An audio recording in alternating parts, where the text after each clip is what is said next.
Thank you so much. 4 years ago, you gave me the honor of fighting our fight. And I was proud to stand with you then, and I am proud to stand with you now to help elect Barack Obama President of the United States.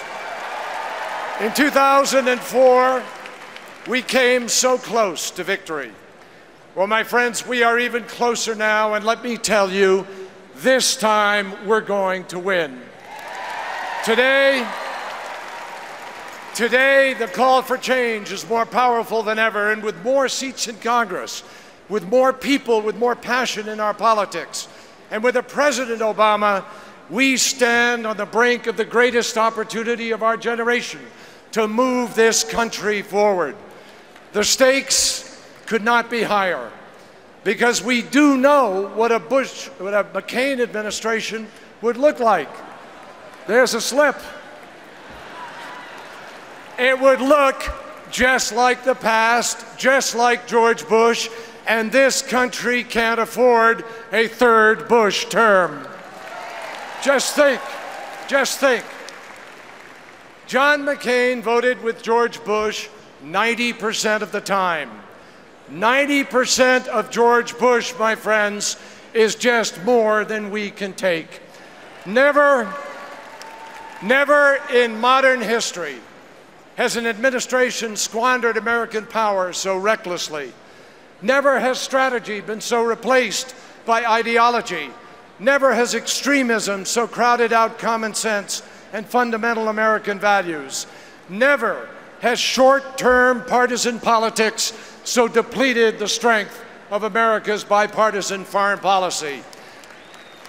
George Bush and John McCain at his side promised to spread freedom, but they delivered the wrong war in the wrong place at the wrong time. They misread the threat and misled the country. Instead of freedom, it's Hamas, Hezbollah, the Taliban, and dictators everywhere that are on the march. North Korea can build more bombs, and Iran is defiantly chasing one. Our mission is to restore America's influence and position in the world. And we must use all the weapons in our arsenal, above all, our values.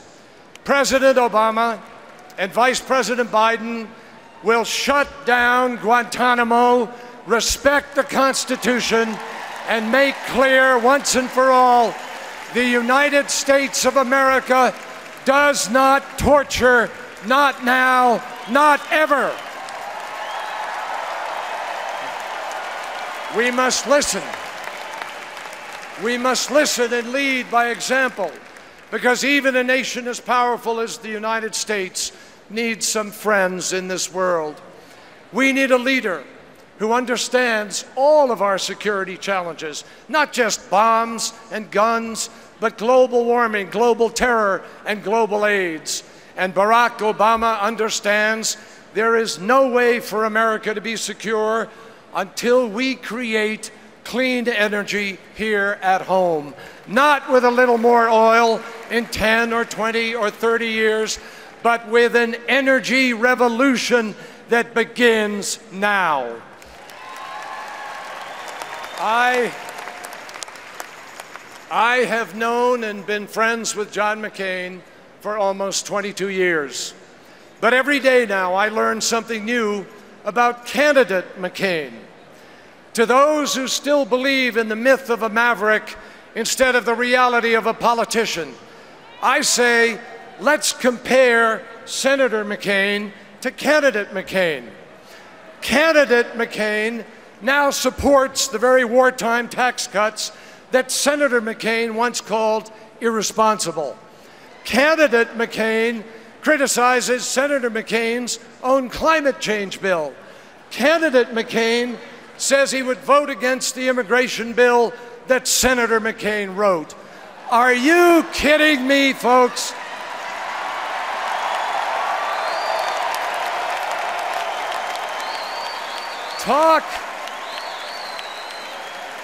Talk about being for it before you're against it.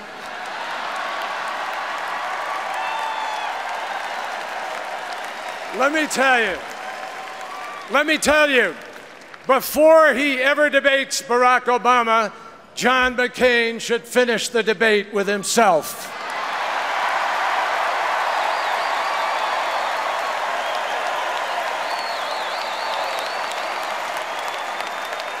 And what's more, Senator McCain, who once railed against the smears of Karl Rove when he was the target, has morphed into candidate McCain, who is using the same Rove tactics, the same Rove staff, the same old politics of fear and smear. Well, not this year, not this time. The Rove-McCain tactics are old and outworn, and America will reject them in 2008. So remember, when we choose a commander-in-chief this November, we are electing judgment and character, not years in the Senate or on this earth. Time and again, Barack Obama has seen farther and listened harder and listened better and thought harder. And time and again, Barack Obama has proven right. John McCain stood on the deck of an aircraft carrier just 3 months after 9/11, and he proclaimed, "Next up, Baghdad." The judgment immediately from Barack Obama was to see an occupation of undetermined length, undetermined consequences, undetermined cost, that, in his words, would only fan the flames of the Middle East. Well, guess what? Mission accomplished. So, who can we trust to keep America safe? When Barack Obama promised to honor the best traditions of both parties and talk to our enemies, John McCain scoffed. George Bush called it the false comfort of appeasement. But today, Bush's diplomats are doing exactly what Obama said, talking with Iran. So who can we trust to keep America safe?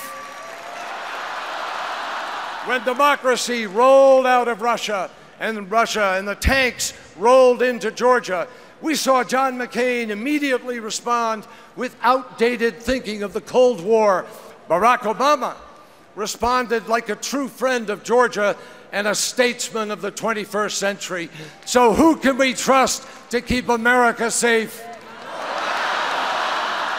When Democrats called for a timetable to make Iraqis stand up for Iraq and bring our heroes home, John McCain called it cut and run. But today, even President Bush has seen the light, and he and Prime Minister Maliki agree on, guess what?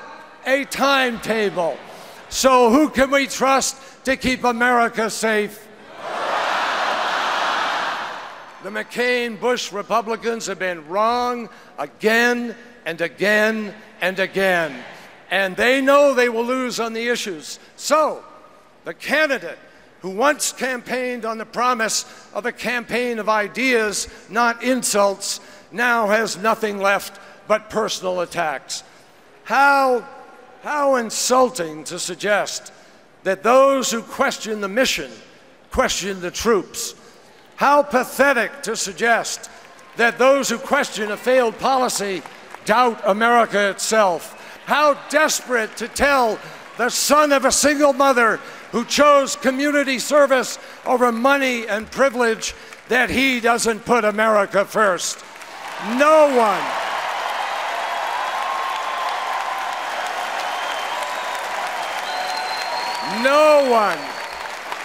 can question Barack.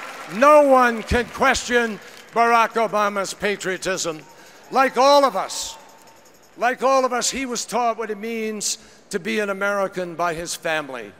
His grandmother, who worked on a bomber assembly line in World War II, his grandfather, who marched in Patton's army, and his great-uncle, who enlisted in the Army right out of high school at the height of the war.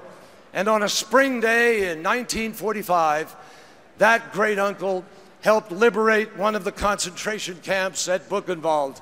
Ladies and gentlemen, Barack Obama's uncle is here with us tonight. Please join me in saluting this American hero, Charlie Payne.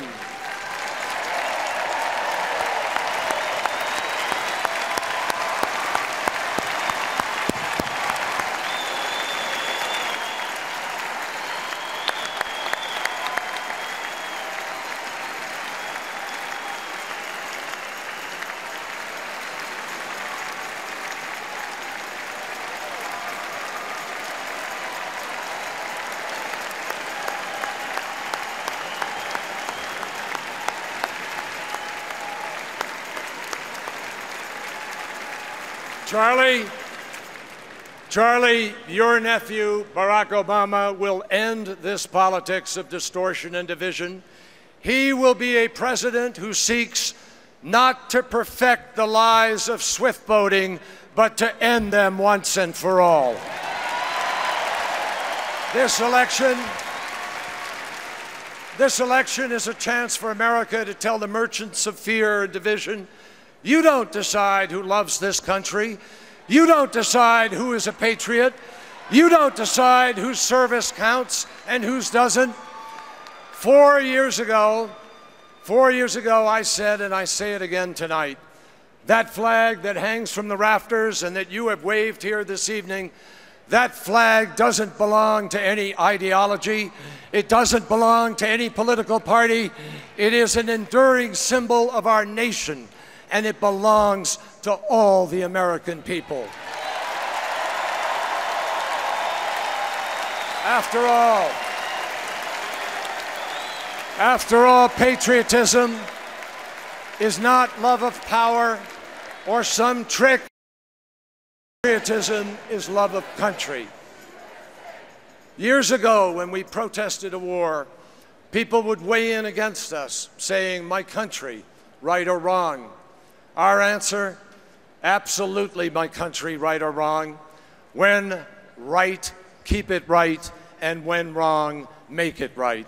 Sometimes loving your country demands that you must tell the truth to power.